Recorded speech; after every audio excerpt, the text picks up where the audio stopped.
250 പേരിൽ ഒരാൾക്ക് familiar hyper cholesterolaemia ഉണ്ടെന്നുള്ളതാണ് പഠനങ്ങൾ സൂചിപ്പിക്കുന്നത്.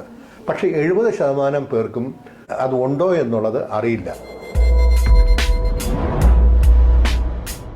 ഹലോ, നമസ്കാരം. ഞാൻ doctor G Sunilkumar, SK clinical scans Poovar, Thiruvananthapuram. ഇന്ന് ഞാൻ പ്രസൻറ്റ് ചെയ്യുന്ന ടോപ്പിക് ഫെമിലിയൽ ഹൈപ്പർ കൊളസ്ട്രോളീമിയ എന്ന ഒരു കണ്ടീഷനെ കുറിച്ചാണ്. നമ്മൾ കൊളസ്ട്രോൾ കൂടുന്ന കണ്ടീഷൻ സാധാരണമാണ്, എല്ലാവർക്കും അറിയാം. പക്ഷേ അത് പരമ്പരാഗതമായിട്ട് കൂടാൻ സാധ്യതയുണ്ടോ എന്നുള്ളത് വളരെ കുറച്ച് പേർക്കേ അറിയാൻ സാധ്യതയുള്ളൂ. കാരണം 250 ഒരാൾക്ക് ഫെമിലിയർ ഹൈപ്പർ കൊളസ്ട്രോളീമിയ ഉണ്ട് എന്നാണ് പഠനങ്ങൾ തെളിയിക്കുന്നത്. ഇതിൽ 70% പേർക്കും ഇങ്ങനെ ഒരു പ്രശ്നമുണ്ടെന്ന് അറിയില്ല. ഒരു ലക്ഷണവും കാണത്തില്ല. കൊളസ്ട്രോൾ കൂടിയത് കൊണ്ട് പ്രത്യേകിച്ചൊരു ബുദ്ധിമുട്ടും അവർക്ക് തോന്നില്ല. ഈ ഫെമിലിയൽ ഹൈപ്പർ കൊളസ്ട്രോളീമിയ എന്ന് പറഞ്ഞാൽ പരമ്പരാഗതമായിട്ട് ജനിക്കുമ്പോൾ തന്നെ തുടങ്ങുന്ന ഒന്നാണ്. അതായത് പാരൻറ്റിൻ്റെ ക്രോമസോം 19 നമ്പർ ക്രോമസോമിൽ ഉണ്ടാകുന്ന മ്യൂട്ടേഷൻ കാരണമാണ് ഈ ഫെമിലിയൽ ഹൈപ്പർ കൊളസ്ട്രോളീമിയ എന്ന രോഗാവസ്ഥ ഉണ്ടാകുന്നത്. ഒരു പാരൻറ്റിൽ നിന്ന് മാത്രമാണ് കിട്ടുന്നതെങ്കിൽ ഹെട്രോജീനസ് ഫെമിലിയൽ കൊളസ്ട്രോളീമിയ എന്നും, 2 പാരൻറ്റിൽ നിന്നും കിട്ടുന്നുവെങ്കിൽ ഹോമോജീനസ് ഫെമിലിയൽ കൊളസ്ട്രോളീമിയ എന്നും പറയും. അപ്പോൾ ഹെട്രോജീനസിനേക്കാളും കുറച്ചുകൂടെ കടുത്തതാണ് ഹോമോജീനസ്. അപ്പോൾ ഇതിൽ പ്രത്യേകിച്ച് കൊളസ്ട്രോൾ നോക്കുമ്പോൾ ടോട്ടൽ കൊളസ്ട്രോൾ, LDL എല്ലാം, ഞാൻ ലൈപ്പിഡ് പ്രൊഫൈലിലെ എല്ലാ കൊളസ്ട്രോളിനെ പറ്റി ഞാൻ പറയുന്നില്ല. പ്രത്യേകിച്ച് ടോട്ടൽ കൊളസ്ട്രോൾ 290 മുകളിലോ അല്ലെങ്കിൽ LDL കൊളസ്ട്രോൾ 190 മുകളിലോ ആയിരിക്കും. LDL കൊളസ്ട്രോൾ പലപ്പോഴും ചീത്ത കൊളസ്ട്രോൾ എന്ന രീതിയിലാണ് നമ്മൾ പലപ്പോഴും പറയപ്പെടുന്നത്. ഇതിലുണ്ടാകുന്ന പ്രശ്നമെന്ന് പറഞ്ഞാൽ ഈ ക്രോമസോമിൽ ഉണ്ടാകുന്ന ജനറ്റിക് മ്യൂട്ടേഷൻ കാരണം ഈ LDL കൊളസ്ട്രോൾ കൺവെർട്ട് ചെയ്ത് ഫിൽട്ടർ ചെയ്ത് കരളിൽ നിന്ന് പുറത്തേക്ക് കൊണ്ടുവരുന്നതിന് ഉള്ള ഒരു തടസ്സം ഉണ്ടാകുന്നു. അതാണ് ഇതിൻ്റെ കാര്യം. അപ്പോൾ 80% കൊളസ്ട്രോളും നമ്മുടെ ശരീരത്തിൽ ഇങ്ങനെ തന്നെ കൂടിക്കൊണ്ടിരിക്കും. 20% കൊളസ്ട്രോൾ നമ്മൾ ആഹാരത്തിലൂടെയും ഉള്ളിൽ ആക്കും. അപ്പോൾ ഇത് കണ്ടുപിടിക്കേണ്ട അത്യാവശ്യമാണ്.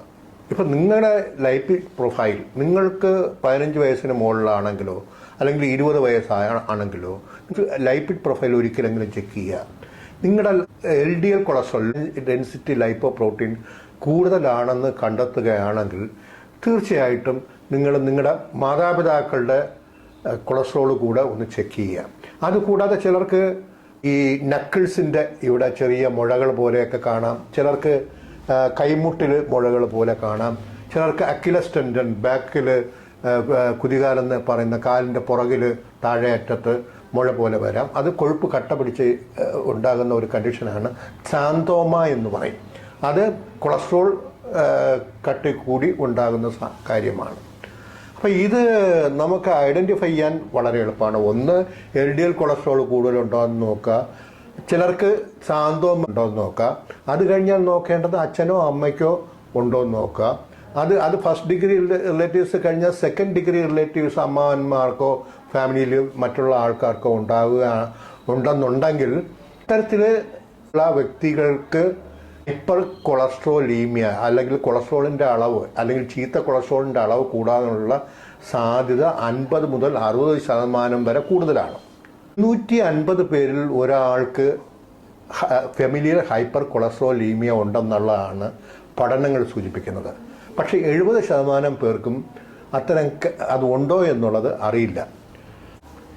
ഇവിടെ നമ്മൾ മനസ്സിലാക്കേണ്ടത് സാധാരണ ഉള്ള 2 രീതിയിൽ കൊളസ്ട്രോൾ കൂടാം. ഒന്ന്, ലൈഫ് സ്റ്റൈൽ കൊണ്ട്, അതായത് കുഴപ്പമുള്ള ആഹാരം കൂടുതൽ കഴിച്ച് എക്സസൈസ് ഇല്ലായ്മയും സെഡൻഡറി ലൈഫും ജങ്ക് ഫുഡും ഫാസ്റ്റ് ഫുഡും ഒക്കെ കഴിച്ച് പൊണ്ണത്തടിയൊക്കെ വെച്ച് കൊളസ്ട്രോളിൻ്റെ അളവ് കൂടുന്ന ആൾക്കാരുണ്ട്. പക്ഷേ ചിലപ്പോൾ ഈ ഫെമിലിയൽ ഹൈപ്പർ കൊളസ്ട്രോളീമിയ ഉള്ള ആൾ വളരെ മെലിഞ്ഞിട്ടായിരിക്കും.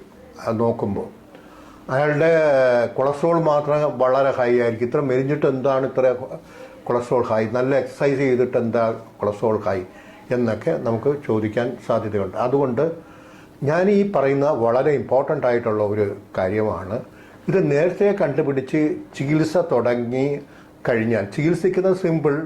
നമ്മൾ കൊളസ്ട്രോൾ കുറയുന്നതിന് ഉപയോഗിക്കുന്ന സ്റ്റാറ്റിൻ പോലുള്ള മരുന്നുകൾ കുറച്ച് ഈ കൊളസ്ട്രോളിൻ്റെ അളവ് കുറയ്ക്കുക, എക്സസൈസും ഡയറ്റും ഒക്കെ അഡ്ജസ്റ്റ് ചെയ്യുകയാണെങ്കിൽ 80% ഹൃദയ സംബന്ധമായിട്ടുള്ള രോഗങ്ങൾ കുറച്ചു കൊണ്ടുവരുവാൻ സാധിക്കും ഇത്തരം ആൾക്കാരിൽ.